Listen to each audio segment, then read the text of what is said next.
start. Hello and welcome everyone on my Arvind Geography World YouTube channel. Dear friends, today again we are going to study bio. These topics are important for class 8 and 10th both. So we will start. Yesterday we have covered important topics. Okay, so if you have not revised, that is what is osmosis, what is diffusion, so what is the basic difference between these two. अगर आपने वो difference नहीं देखा तो आप ये plant physiology में कुछ मतलब आपको समझ में नहीं आएगा. तो प्लीज आगे हम बढ़ेंगे इसी चैप्टर के अगले कड़ी में. देखिए यहाँ पे हमने कुछ इंपॉर्टेंट वर्ड्स लिए हैं और ये कॉन्सेप्ट भी है which is very basic and very important for you to understand the basic biological concept. Okay, so first is conduction of SAP.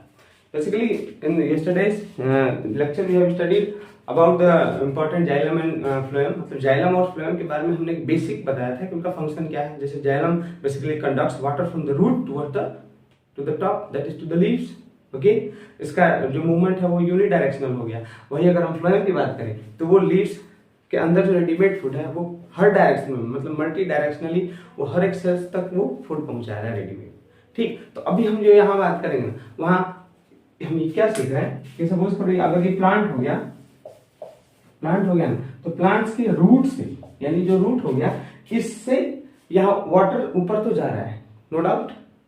ठीक, क्या प्रोसेस है, किस प्रक्रिया से जा रहा है, क्या क्या फोर्सेस ऑपरेट कर रहे हैं, ताकि आपका कॉन्सेप्ट क्लियर हो, इसलिए हम स्टार्ट कर रहे हैं इसको. Okay, so will start with first, that is conduction of sap और ascent of the sap. Conduction of the sap, देखो यहाँ पे एक इंपॉर्टेंट वर्ड है सैप. सैप का मतलब क्या होता है? सैप का मतलब कुछ नहीं, सिर्फ पानी है. मीन्स देखो यहाँ से this plant is absorbing water. Plant water absorb करेगा, इस वाटर के साथ मिनरल, जो वाटर में डिजॉल्व मिनरल्स हैं वो भी चले जाएंगे ऊपर. ठीक, तो वाटर यहाँ से एब्जॉर्ब करके it will carry to the leaves. कहाँ लेके जाएगा? लीव्स तक. पानी सिर्फ पानी है, लेकिन अगर पानी में मिनरल्स डिजॉल्व है ना, उनको आप सैप बोलते हैं. कितना आसान है, लेकिन बच्चे कंफ्यूज रहते हैं, सर ये है क्या, क्योंकि उनको उसका मतलब क्लियर नहीं होता है. यानी वाटर के साथ मिनरल अगर डिसॉल्व हो गया, जो इस प्लांट के अंदर जो कैरी आउट कर रहा है कौन? Xylem vessels. ठीक है ना, जैसे ट्रैकिड्स. ठीक है ना, जो जाइलम के वेसल्स है इन पानी के साथ मिनरल्स को जो कैरी कर रहे हैं ना, तो dissolved minerals in the means water along with the dissolved mineral is called SAP. यानी पानी के साथ जो मिनरल्स अगर उसमें घुला है तो उसे आप क्या बोलोगे? सैप बोलोगे. अब देखो कंडक्शन ऑफ सैप, यानी सैप का मतलब कि जो minerals, water dissolve minerals absorb हुआ रूट में, अब वो ऊपर जाएगा. कहां जाएगा? ऊपर जाता है धीरे धीरे ट्रैकिड्स और वेसल्स के थ्रू, जो कि जाइलम में है. ट्रैकिड्स और vessels TV, xylem don't see TV. Logic देखो, डोंट सी टीवी यानी आपको टीवी नहीं देखना है.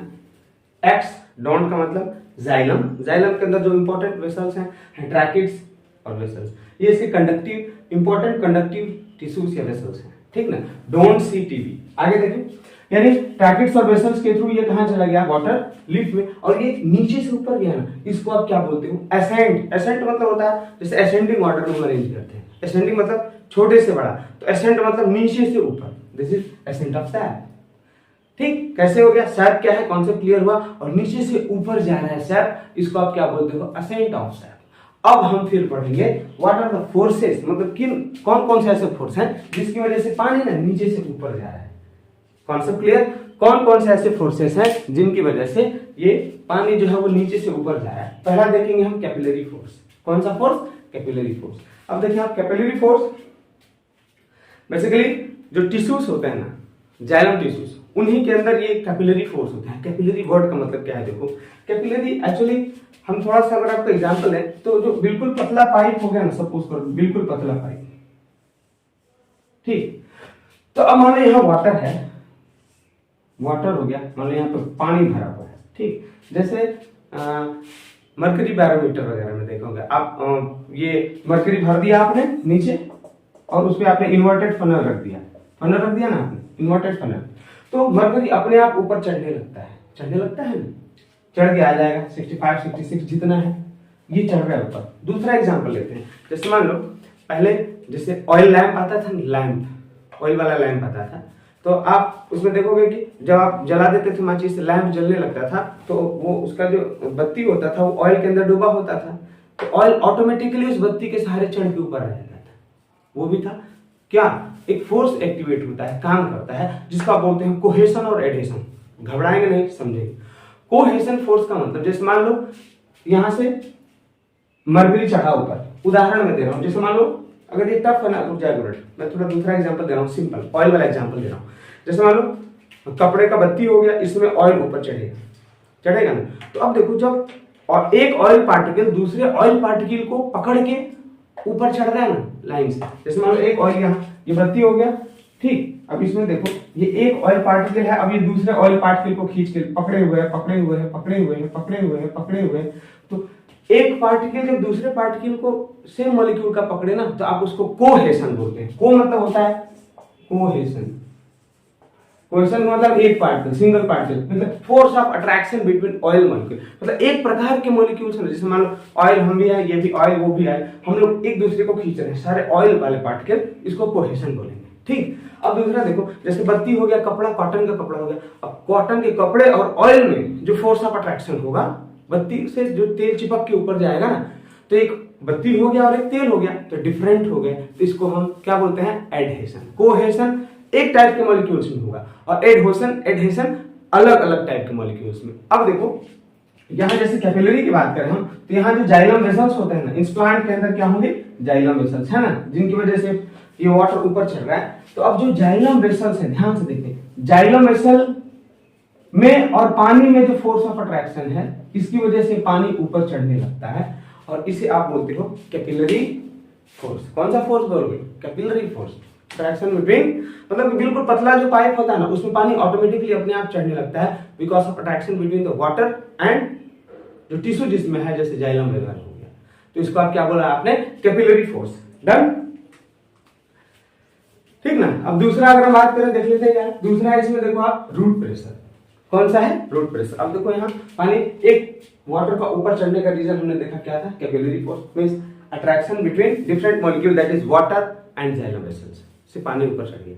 दूसरा है आपका कौन सा, रूट प्रेशर। अब देखो रूट प्रेशर क्या है, जैसे हमने क्या देखा, हमने देखा कि basically water is absorb by the root, पानी रूट ने एब्सॉर्ब कर लिया, कोई डाउट नहीं है। जब यहाँ वाटर एब्सॉर्ब हो गया ना, तो यहाँ पे अब वाटर का कंसंट्रेशन ज्यादा हो गया ना। देखो एक्चुअली जो ये वैक्यूल्स होते हैं ना, रूट के अंदर जो न्यूक्लियस है, सेल मान लो सेल वॉल हो गया, सेल मेम्ब्रेन, न्यूक्लियस, उसमें वैक्यूल होता है, प्लांट सेल में वैक्यूल होता है, वैक्यूल का जो कंसंट्रेशन होता है ना, वो ज्यादा होता है, इसीलिए ना बाहर से पानी अंदर खींच के आ जाता है। यहाँ देखो आप, वाटर एब्सॉर्ब हुआ रूट से, नाउ दिस, अब ये वाटर एब्सॉर्ब हो रहा है ना, तो ये इसके अंदर प्रेशर बनाएगा ना, जाइलम वेसल्स के अंदर, मतलब पानी एब्सॉर्ब हो गया, उसका कंसंट्रेशन मात्रा बढ़ा, तो ऊपर की तरफ प्रेशर बनाता है, ठीक ना। अब वो pressure which is caused by the continuous inflow of water molecules, यानी लगातार जो पानी अंदर आ रहा है ना, इसकी वजह से जो प्रेशर बन जाता है जाइलम वेसल्स में, और जिसकी वजह से पानी ऊपर चढ़ने लगता है, आप उसको क्या बोलते हो, रूट प्रेशर। यानी ये प्रेशर कहां बन रहा है, रूट में, किसकी वजह से, वाटर के एब्जॉर्प्शन से। वाटर एब्जॉर्ब हुआ, रूट में प्रेशर बना, क्यों, क्योंकि यहाँ पानी ज्यादा हो गया, अब ये प्रेशर से पानी ऊपर चढ़ने लगता है। This is one of the important cause of ascent of sap, that is root pressure. Okay, हमने पहला देखा कैपिलरी था, दूसरा क्या है, रूट प्रेशर। रूट प्रेशर का कारण क्या था, कंटिन्यूअस इनफ्लो ऑफ वाटर, यानी बाहर से जो वाटर है लगातार अंदर आ रहा है, जिसकी वजह से पानी ऊपर चढ़ रहा है, this is root pressure. Okay, now third is the transpirational pull. तीसरा कौन सा फोर्स है जिसकी वजह से यहां से पानी ऊपर खींच के आ रहा है, दैट इज ट्रांसपिरेशनल पुल। ट्रांसपिरेशन देख लेते हैं क्या है। Transpiration is the loss of water through evaporation by the leaf, यानी ये प्लांट के जो लीव्स हैं, मान लो ये सन हो गया, सन से धूप आएगा ना, तो पत्ती पे गिरेगा, sunlight falls on the leaf. अब यहाँ जो लीफ पे गिरा ना, तो लीफ से जो वाटर है ना, वो वेपर की फॉर्म में उड़ता रहता है, इवोपरेट होता है। इस प्रोसेस को आप ट्रांसपिरेशन बोलते हो, ठीक। अब ध्यान से सुनो, मान लो ऊपर से यहाँ से वाटर वेपर बाहर निकल रहा है लीफ से, तो पानी का कमी होगा। अब यहाँ जो जाइलम वेसल्स हैं, इनसे नीचे तो पानी के कांटेक्ट में सीधा है ये, तो अब यहाँ से पानी उड़ेगा ना, तो ये नीचे से पानी खींचता रहता है। कैसे, वो लैंप वाला एग्जांपल याद करो। लैंप जब जलता है, हमने माचिस लगा दिया तो जलेगा, तो जो तेल ऊपर से जल रहा होता है, लेकिन नीचे से वो बत्ती उसको खींच रही होती है। सेम प्रोसेस ट्रांसपीरेशन में भी होता है। ओके, ट्रांसपीरेशन यानी ऊपर से भाप बन के पानी उड़ रहा है, नीचे से जाएगा वैसे से उसको खींचेंगे। तो ये थर्ड रीजन हो गया एसेंट ऑफ सैप का, यानी पानी के नीचे से ऊपर आने का तीसरा कारण हो गया ट्रांसपीरेशन। ओके, अब हम देख लेते हैं कुछ इंपॉर्टेंट वर्ड्स इसमें कुछ इंपॉर्टेंट वर्ड देख लेते हैं। जैसे आप देखो इसमें है आपका important terms like turgor pressure. कौन सा प्रेशर है? Turgor pressure. अब देख लो, सपोज करो मान लीजिए ये कोई सेल हो गया, ठीक है, ये कोई सेल हो गया, सेल के अंदर प्रोटोप्लाज्म क्या है? प्रोटोप्लाज्म का मतलब होता है ये सेल वॉल बाहर हो गया, अंदर वो जो जेली मटेरियल मतलब पानी की तरह जो स्ट्रक्चर होता है जिसके अंदर सारे सेल ऑर्गेनेलीज होता है, mitochondria, nucleus, X Y Z, उन सबको हम क्या बोलते हैं? प्रोटोप्लाज्म। अब समझो बात, प्रोटोप्लाज्म में क्या क्या होगा? साइटोप्लाज्म भी होगा और न्यूक्लियोप्लाज्म भी होगा। यानी सेल वॉल के अंदर साइटोप्लाज्म प्लस न्यूक्लियोप्लाज्म, यानी ये सारा चीज, यानी सेल वॉल के अंदर वाला जितना पानी है ना उसको आप एक साथ प्रोटोप्लाज्म बोल सकते हो। प्रोटोप्लाज्म की क्या क्या चीज है? प्रोटोप्लाज्म, साइटोप्लाज्म भी है और न्यूक्लियोप्लाज्म, दोनों को मिला के आप क्या बोलोगे? प्रोटोप्लाज्म। तो बात समझिए, अगर मान लो हमने कल एग्जांपल दिया था रेसिन्स का मतलब वो जो किसमिस खाते हैं हम लोग, उसका एग्जांपल दिया था। मान लो ये सेल है, रेसिन है, ठीक ना, मतलब हमने एग्जांपल ले लिया उसी का समझने के लिए। मान लो चलो कोई सेल है, ये मान लो सेल हो गया। अगर आपने इस सेल को अगर वाटर में रख दिया, पानी में प्लेस कर दिया, समझो कॉन्सेप्ट समझो, सेल हो गया, अगर इस सेल को आपने पानी में रख दिया तो ये वाटर एब्जॉर्ब करेगा, पानी सूखेगा ना, पानी सूखेगा, सिंपल बात है, पानी को एब्जॉर्ब करेगा क्योंकि सेल के अंदर जो कंसंट्रेशन है वो क्या होता है? ज्यादा है सेल के अंदर। तो अब पानी मॉलिक्यूल्स अंदर घुसेगा, जब ये वाटर मॉलिक्यूल्स अंदर जा रहे हैं तो अब ये जो प्रोटोप्लाज्म है, पानी है, अब सेल वॉल के अंदर जो पानी है उसका अमाउंट बढ़ेगा, तो अब वो जो अमाउंट बढ़ेगा जो वाटर का जो अंदर आ रहा है, तो जो सेल वॉल है उस पर प्रेशर लगेगा।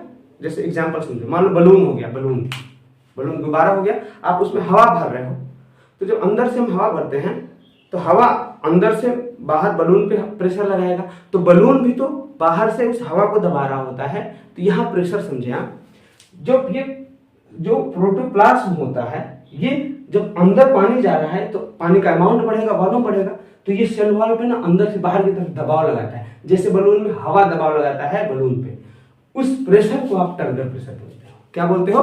Turgor pressure. अगर मान लो टर्गर प्रेशर ज्यादा तो सेल फूल जाएगा, कोई दिक्कत नहीं है, लेकिन अगर टर्गर प्रेशर कम हुआ तो सेल पचक जाएगा। यानी गर्मी के सीजन में जब मान लो पानी नहीं पाते हैं, जैसे प्लांट हो गया, जैसे फॉटर वगैरह हो गया या कोई प्लांट हो गया आपके पास, फ्लावरिंग प्लांट होगा, तो वो अगर वाटर नहीं है तो उसका टर्गर प्रेशर कम हो जाता है, देखोगे ना तो टेढ़ा हो जाएगा। This is called wilting. क्या बोलते हैं इसको? विल्टिंग बोलेंगे, टेढ़ा हो जाना। क्यों होता है? क्योंकि टर्गर प्रेशर कम हो गया। टर्गर प्रेशर क्यों कम हुआ? क्योंकि पानी की कमी हो गई। ओके, तो आपका ये हो गया टर्गर प्रेशर। अब कुछ इंपॉर्टेंट वर्ड है, इंडोऑस्मोसिस और एक्सोऑस्मोसिस। कौन सा वर्ड है? इंडोऑस्मोसिस और एक्सोऑस्मोसिस। चलिए अभी थोड़ा मैं डस्टर ले लूं। देखो, इंडोऑस्मोसिस एंड एक्सोऑस्मोसिस अभी मैं समझा दे रहा हूँ, 2 मिनट लगे।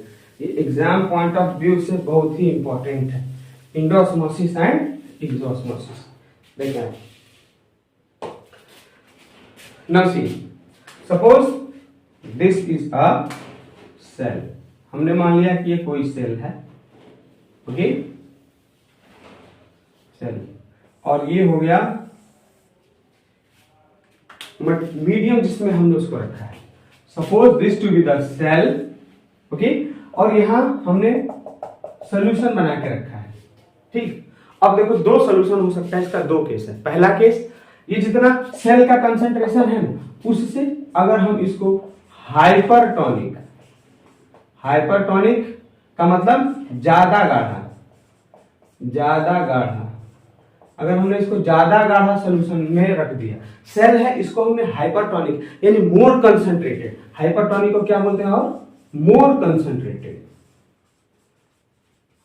कंसंट्रेटेड सोल्यूशन में, तो ज्यादा गाढ़ा सोल्यूशन में अगर रख देंगे तो क्या होगा? देखो ये ज्यादा गाढ़ा है, सेल हो गया कम गाढ़ा, तो अब जो इसके अंदर पानी है ना, वो यहाँ ज्यादा गाढ़ा है, यहाँ कम गाढ़ा है, मतलब ये लो कंसंट्रेशन हो गया और ये हाई कंसंट्रेशन। किसका?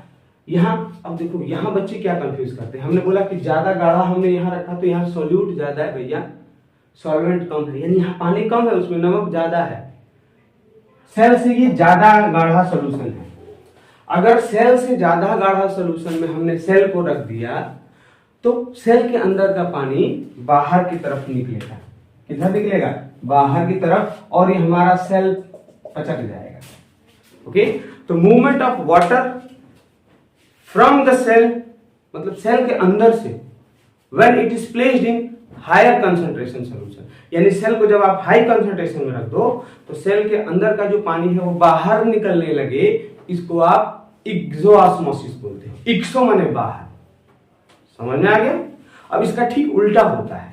मान लो ये जो सेल है ना, सेल को हमने कम गाढ़ा सोल्यूशन में रख दिया, यानी हम यहाँ पे इसको हाइपोटोनिक में रख दे रहे हैं। किसमें रख दे रहे हैं हम?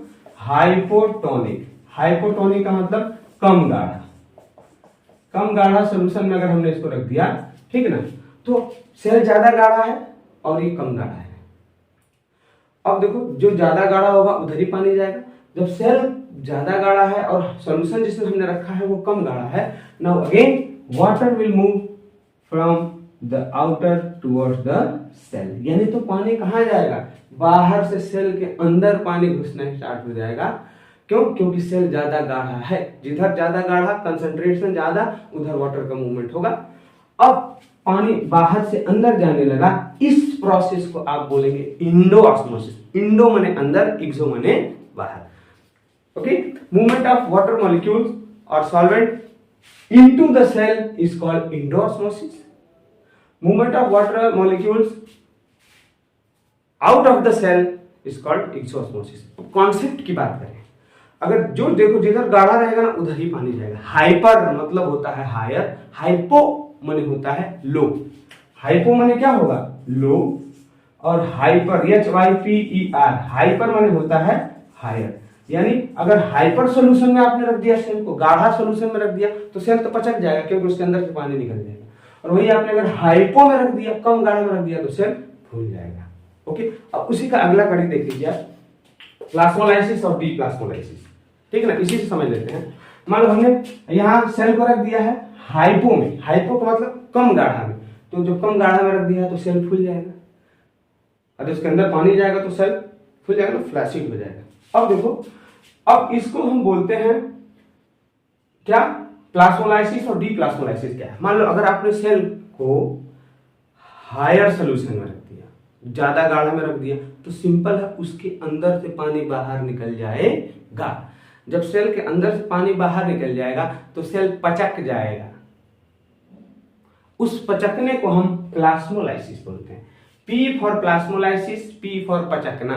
पचकेगा कब? जब उसको गाढ़ा में रख दें, तो मतलब अंदर सेल के अंदर से बाहर पानी चला जाएगा तो सेल पचक जाएगा। P फॉर पचकना, P फॉर प्लाज्मोलाइसिस। कहाँ रखा है? गाढ़ा सोल्यूशन में। और उसका ठीक उल्टा कर दे। मान लो कि अगर पचका हुआ सेल है, उसको अगर आप फिर नॉर्मल पानी में रख दोगे तो वो वाटर अंदर की तरफ सोख लेगा, सोखेगा ना, तो फिर ये फूल जाएगा। तो फूलने को क्या बोलते हैं? डीप्लाज्मोलाइसिस। इसका डिफरेंस आप याद रखें, कॉन्सेप्ट बस इतना है कि अगर आप उसको हाइपो, देखो दिमाग में रखो, हाइपो यानी कम गाढ़ा में रखोगे तो सेल के अंदर पानी जाएगा तो सेल फूलेगा। हाइपर में रखोगे यानी ज्यादा गाढ़ा में रख दोगे तो सेल के अंदर से पानी निकलेगा तो वो और पचक जाएगा। पचकने को प्लाज्मोलाइसिस, डी पचकने को क्या बोलते हैं? फूलने को फिर बोलते हैं डीप्लाज्मोलाइसिस, इंडोऑस्मोसिस और एक्सोऑस्मोसिस। तो ये सारा कॉन्सेप्ट है, बहुत ही इंपॉर्टेंट, ये क्लास 8, 10 दोनों के लिए इंपॉर्टेंट है। Okay, so I hope you enjoyed my videos. Please share and comment whether you are able to understand the topics or not. Okay, thank you, have a great day. Jai Hind.